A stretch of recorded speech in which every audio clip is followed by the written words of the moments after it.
नमस्कार दोस्तों, कैसे हैं आप लोग। स्वागत है आपका सोशल नोट चैनल पर। मित्रों, हम लोग राजनीति विज्ञान से संबंधित जो भी प्रीवियस ईयर के क्वेश्चंस हैं आपके TGT, PGT, LT grade, GDC, GIC के लिए, ये आपकी प्रक्रिया चल रही थी। इसी दिशा में हम लोग आगे बढ़ते हैं 21वें क्वेश्चन पर। तो हम लोग जो है व्यक्तिवाद से संबंधित प्रश्नों को हल कर रहे थे, व्यक्तिवाद से संबंधित प्रश्नों को हल कर रहे थे। उसी दिशा में आज आगे देखते हैं। तो आज का 21वां प्रश्न है, आधुनिक राजनीति विज्ञान में प्रक्रिया की संकल्पना किसने दी है। तो डेविड स्टन है ये, या रॉबर्ट हल, या लॉसवेल, या आर्थर बेंटले। तो आपका ऑप्शन डी ठीक हो जाएगा, आर्थर बेंटले। याद रखिएगा, राजनीति विज्ञान में प्रक्रिया की संकल्पना कौन देता है, तो वो है आर्थर बेंटले। इम्पॉर्टेंट हैं। हालांकि ये क्वेश्चन हम लोग पहले भी कर चुके हैं पिछली वीडियो में, फिर भी हम लोग इसको एक बार और देख लेंगे ताकि हम लोगों को ये याद हो जाए और अच्छे से आ जाए। तो इसकी व्याख्या देख लेंगे तो ज़्यादा अच्छे से समझ में आएगा। आधुनिक राजनीति विज्ञान में प्रक्रिया की संकल्पना आर्थर बेंटले ने अपनी पुस्तक the process of government, important है दोनों चीज़ें याद मतलब नोट डाउन कीजिएगा, नामक पुस्तक में सुव्यवस्थित रूप में प्रस्तुत की। बेंटले परंपरागत राजनीति विज्ञान के कड़े आलोचक थे। वह उसे बंजर, औपचारिक, पूर्ण, प्राणहीन, बंधिया और स्थैतिक मानता था। ठीक है ना। तो मतलब राजनीति विज्ञान के परंपरागत जो विचारधारा थी, जहाँ वैल्यू की बात होती थी, वो बोलते थे कि ये जो है बंजर है, औपचारिक, पूर्ण है और प्राणहीन है, मतलब इसका कोई औचित्य नहीं है। आगे कहते हैं कि क्योंकि उसमें प्रक्रिया का अध्ययन पर पर्याप्त जोर नहीं दिया जाता था, मतलब कि उसमें जो भी क्या प्रक्रिया हो रही है, क्या राजनीतिक प्रक्रिया हो रही है, उस पर कोई जोर नहीं दिया जाता था, इसलिए ये उसे औचित्यपूर्ण नहीं मानते थे। बेंटले के प्रयास से प्रक्रिया के अध्ययन को व्यवहारवादी राजनीति विज्ञान में अपना लिया गया है ना। बाद में क्या हुआ, इनके प्रयास से, बेंटले के प्रयास से जो है व्यवहारवादी अध्ययन में जो है राजनीति में जो है इसकी प्रक्रिया को अपनाया गया, मतलब कि राजनीति विज्ञान में इसको अपना लिया गया। अब व्यवस्थापिका तथा न्याय प्रक्रिया और निर्णय निर्माण प्रक्रिया तथा राजनीतिक प्रक्रिया के अध्ययन पर विशेष बल दिया गया। ठीक है ना। मतलब हर एक चीज़ की अब उसकी प्रक्रिया, प्रोसेस पर, कैसे वो प्रोसेस कर रहा है, प्रोसेस पर बल दिया जाने लगा कि उसका तरीका कैसा है ना। इन सब चीज़ों पर बल दिया जाने लगा। अब राजनीति विज्ञान में इसका भी अध्ययन होने लगा। अगला प्रश्न देख लेते हैं। कैटलिन के अनुसार राजनीति विज्ञान का विषय क्षेत्र क्या है। तो कैटलिन के अनुसार राजनीति विज्ञान का विषय क्षेत्र क्या है, तो क्या वो शक्ति का अध्ययन है, या सार्वजनिक सहमति का अध्ययन है, संघर्ष का, तनाव का अध्ययन, या मानव स्वभाव का अध्ययन है। तो यहाँ पर ऑप्शन ए टिक हो जाएगा, शक्ति का अध्ययन है। जब भी कैटलिन की बात आए तो याद रख लीजिएगा, ये शक्ति से संबंधित बातें करते हैं, है ना। ये जो है याद रखेंगे आप। कैटलिन की बात आए, कैप्लॉन की बात है, ये सब जो है शक्ति से संबंधित बातें करते हैं। तो ऑप्शन ए ठीक हो जाएगा। यहाँ पर इसकी व्याख्या देख लेंगे तो समझ में आएगी। कैटलिन राजनीति शास्त्र को शक्ति का विज्ञान कहते हैं। क्या बोलते हैं, राजनीति शास्त्र क्या है, एक शक्ति का विज्ञान है। वे लिखते हैं कि शक्ति की संकल्पना संभवतः समस्त राजनीति विज्ञान के मूल संकल्पना है ना। कैटलिन के अनुसार राजनीति शास्त्र नियंत्रण की उस स्थिति का अध्ययन है जो शक्ति प्राप्त करने के लिए एक मूलभूत अज्ञात प्रेरणा से द्वारा निर्धारित होती है। अगला प्रश्न देख लेंगे आज का।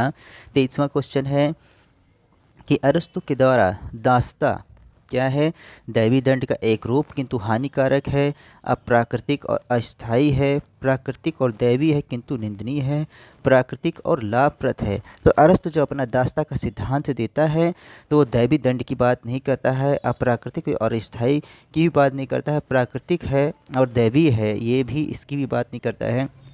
वो दासता को क्या बोलता है, दासता क्या है, लाभप्रद है। बोलता है दासता से जो है व्यक्ति सीखता है, और व्यक्ति मतलब दास और स्वामी दोनों को इससे लाभ होता है। क्या कहता है अरस्तु कि दासता जो है किसी प्रकार के मतलब हानि नहीं है, बल्कि ये प्राकृतिक है, नेचुरल है और ये लाभप्रद है। इससे इससे जो दास वर्ग होगा वो भी अपना जो है विकास करेगा, और जो स्वामी वर्ग होगा उसे भी अवकाश मिल जाएगा जो है कार्य करने के लिए। इस प्रकार की बात वो करता है, यानी प्राकृतिक और लाभप्रद है अरस्तु की दासता का सिद्धांत, यानी ऑप्शन डी ठीक हो जाएगा। इसकी व्याख्या देख लेंगे तो अच्छे से समझ में आएगा।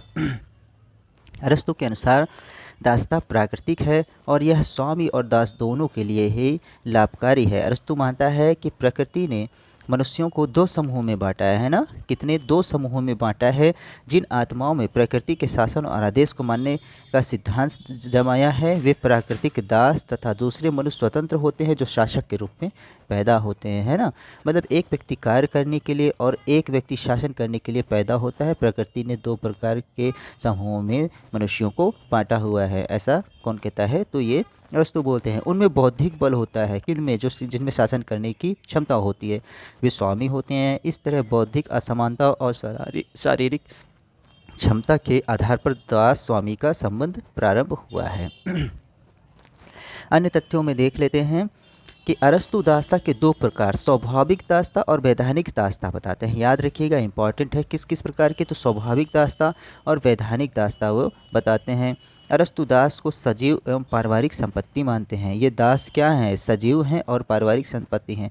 जब आप अरस्तु के दासता का सिद्धांत पढ़ेंगे तो ये सारी बातें उसमें आएंगी, है ना। जल्द ही इस पर आपको वीडियो मिलनी शुरू होंगी। 25वां क्वेश्चन है आज का कि अरस्तु की नागरिकता की अवधारणा लागू करने पर, अरस्तु की जो नागरिकता की अवधारणा थी उसको लागू करने पर केवल कुछ भारतवासी, भारत के नागरिक भारत के माने जाएंगे, या भारतीय मूल के सभी लोग जो है भारत के नागरिक माने जाएंगे, या सभी अनिवासी भारतीय नागरिक बनेंगे, उपयुक्त में से कोई नहीं। तो अरस्तु की नागरिकता का अवधारणा अगर लागू की जाए भारत में तो यहाँ पर क्या होगा कि केवल कुछ भारतवासी भारत के नागरिक और भारत के माने जाएंगे।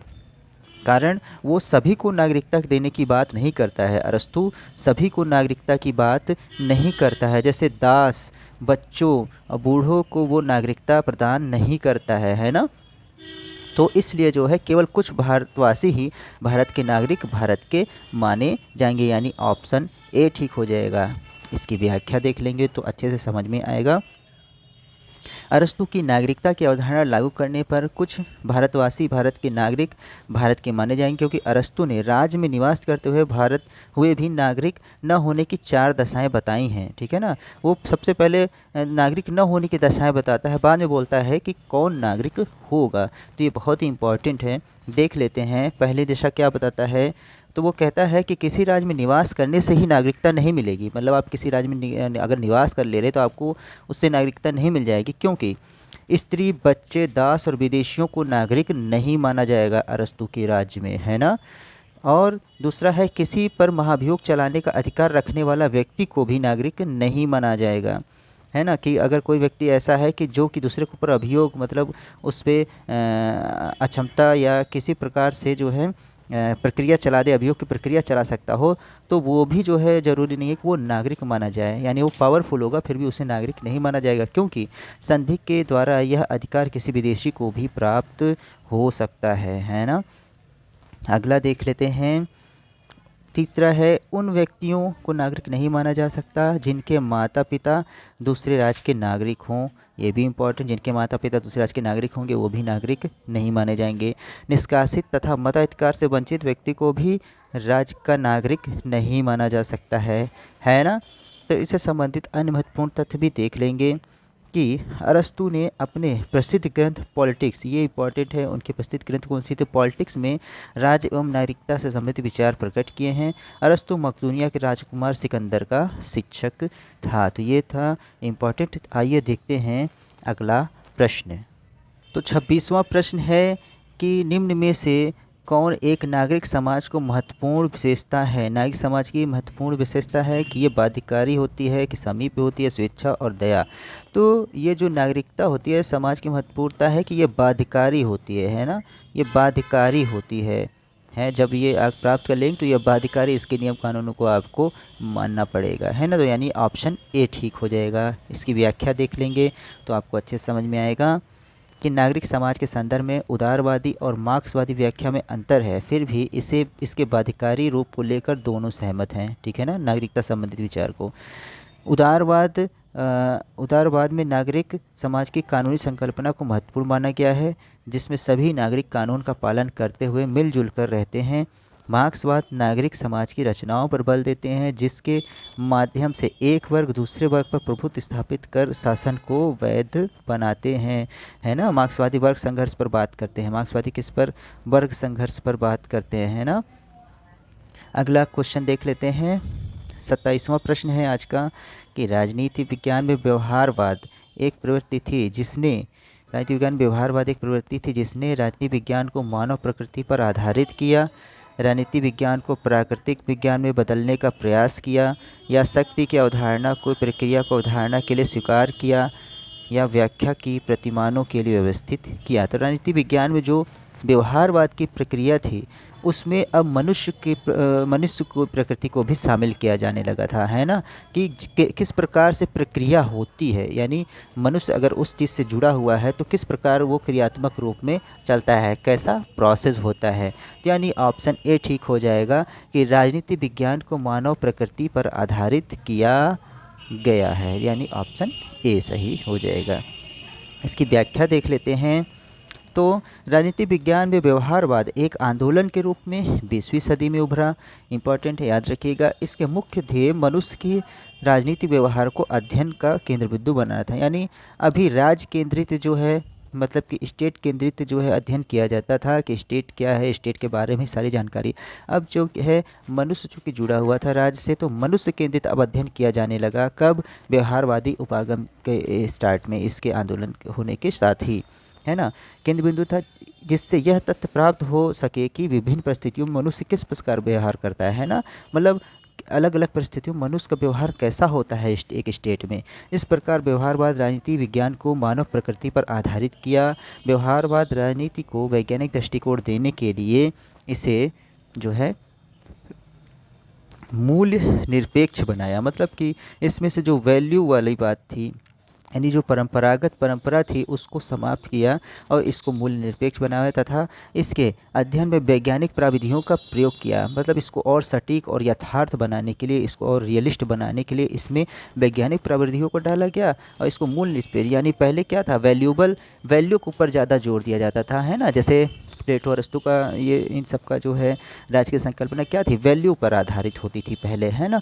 तो वैल्यू को कम किया गया और वैज्ञानिक प्राविधियों को डाला गया ताकि इसकी यथार्थता बढ़ सके राजनीति विज्ञान के अध्ययन की प्रकृति में। तो इसकी यथार्थता कैसे बढ़े, तो राज्य और मनुष्य दोनों के जो संबंधों को इसमें अध्ययन किया जाने लगा। अब राज्य केंद्र बिंदु ना हो करके आपका जो मनुष्य था, वो ह्यूमन था, वो केंद्र बिंदु होने लगा, ठीक है ना, कि अलग अलग परिस्थितियों में मनुष्य कैसा व्यवहार करेगा, अब उसका अध्ययन किया जाने लगा। इसका उद्देश्य राजनीति विज्ञान को प्राकृतिक विज्ञान जैसा बनाना था, न कि राजनीति विज्ञान को प्राकृतिक विज्ञान में बदलना था, है ना। तो अगला प्रश्न देख लेते हैं। 28वां महत्वपूर्ण क्वेश्चन है, व्यवहारवाद की एक महत्वपूर्ण विशेषता है परंपरागत दृष्टि, संवैधानिक दृष्टिकोण, अंतर अनुशासनात्मक दृष्टिकोण या ऐतिहासिक दृष्टिकोण। तो व्यवहारवाद की एक महत्वपूर्ण विशेषता है यहाँ पर आपका ये अंतर अनुशासनात्मक दृष्टिकोण है ना। ये क्या है, व्यवहारवाद एक व्यक्ति की प्रकृति को जो है अध्ययन करने वाली जो है विचारधारा है ना। राज्य में जो है अलग अलग परिस्थितियों में व्यक्ति की प्रकृति पर विचार करने वाली विचारधारा है, यानी ये व्यवहारवाद की महत्वपूर्ण विशेषता हो जाएगा, अंतर अनुशासनात्मक दृष्टिकोण, यानी ऑप्शन सी ठीक हो जाएगा। इसकी व्याख्या कर लेते हैं, देख लेते हैं। तो व्यवहारवाद को वैज्ञानिकता के सांचे में ढालने के लिए अंतर अनुशासनात्मक दृष्टिकोण उपयोग किया गया। इस दृष्टिकोण के अंतर्गत राजनीति विज्ञान के विभिन्न विषयों से संबद्ध कर अध्ययन पर बल दिया जाता है। आज का 29वां प्रश्न देखते हैं। व्यवहारपरक राजनीति विज्ञान का जनक माना जाता है किसको, व्यवहारवादी राजनीति विज्ञान का जनक। तो ये डेविड स्टन है, या चार्ल्स मेरियम है, या ग्रेबियल ऑमंड है, या ग्राहम वालास हैं। तो यहाँ पर ऑप्शन बी ठीक हो जाएगा। चार्ल्स मेरियम को जो है व्यवहार परक राजनीति विज्ञान का जनक माना जाता है। याद रखिएगा, इम्पॉर्टेंट फैक्ट है। इसकी व्याख्या देखेंगे तो और अच्छे से समझ में आएगा। तो चार्ल्स ई मेरियम को व्यवहारवादी राजनीति का विज्ञान का बौद्धिक जनक माना जाता है ना। जब बौद्धिक जनक पूछेगा तो चार्ल्स ई मेरियम, इन्होंने ही सर्वप्रथम राजनीति व्यवहार को राजनीति में शोध में सम्मिलित करने की बात कही। मेरियम के नेतृत्व में शिकागो विश्वविद्यालय, याद रखिए ये भी पूछता है, शिकागो विश्वविद्यालय का राजनीति विज्ञान विभाग संचालित किया गया। 1925 में व्यवहारवादी क्रांति का शिकागो विश्वविद्यालय से विधिवत सूत्रपात हुआ। कहाँ से? शिकागो विश्वविद्यालय से विधिवत सूत्रपात हुआ। यद्यपि राजनीति शास्त्र में इस व्यापकता का प्रचलन दूसरे महायुद्ध के बाद ही हुआ है ना, मतलब ये पूरी तरीके से फैलना शुरू हुआ कब? जो सेकेंड वर्ल्ड वॉर था उसके बाद से। व्यवहारवाद आंदोलन को आगे बढ़ाने में दो अमेरिकी संगठनों का बड़ा योगदान था। ये संगठन अमेरिकन पॉलिटिकल साइंस एसोसिएशन और सोशल साइंस रिसर्च काउंसिल थे। इंपॉर्टेंट है तो याद रखिएगा, लेकिन ये टफेस्ट क्वेश्चन में आ जाएगा, फिर भी ये देख लीजिएगा और याद रखेंगे।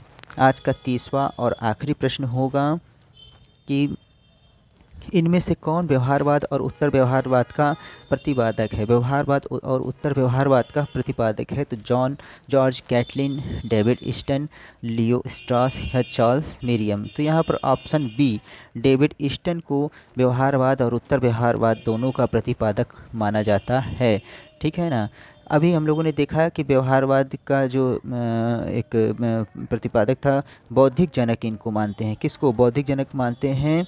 चार्ल्स ई मेरियम को। याद रखिएगा, बौद्धिक जनक अगर पूछे है ना, और अगर ऑप्शन में जो है आपका डेविड ईस्टन ना दे तो आपको मेरियम लगाना होगा, और अगर मेरियम ना दे तो आपको हमेशा डेविड ईस्टन लगाना होगा। और बौद्धिक जनक पूछ लेगा तो मेरियम, और वैसे अगर पूछ ले कि व्यवहारवाद का जनक तो फिर डेविड ईस्टन जो है आपको लगाना होगा। तो ये थोड़ी सी चीज़ें आपको नोट डाउन करनी होगी। तो व्यवहारवाद और उत्तर व्यवहार का प्रतिपादक कौन है? तो डेविड ईस्टन, यानी ऑप्शन बी ठीक हो जाएगा। इसकी व्याख्या देख लेते हैं तो आपको समझ में आएगा कि व्यवहारवाद और उत्तर व्यवहार दोनों की ही अवधारणाओं में योगदान देने का श्रेय डेविड ईस्टन को है ना। मतलब कि ये व्यवहारवाद जो शुरुआत की प्रक्रिया थी, और इसके बाद उत्तर व्यवहारवाद उसमें जो है काफ़ी कुछ सही करके, मतलब मॉडरेट करके इसको फिर से लाया गया। उत्तर व्यवहारवाद दोनों की ही अवधारणाओं में डेविड ईस्टन का श्रेय रहता है, जबकि वह उत्तर व्यवहारवाद के प्रतिपादक भी हैं, है ना।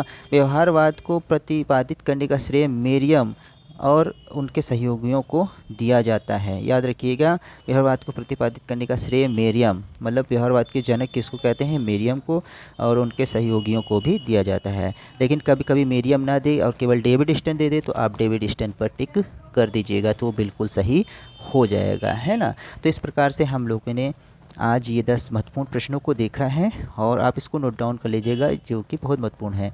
आगे के प्रश्न अगले वीडियो में हम लोग देखेंगे। बहुत बहुत धन्यवाद।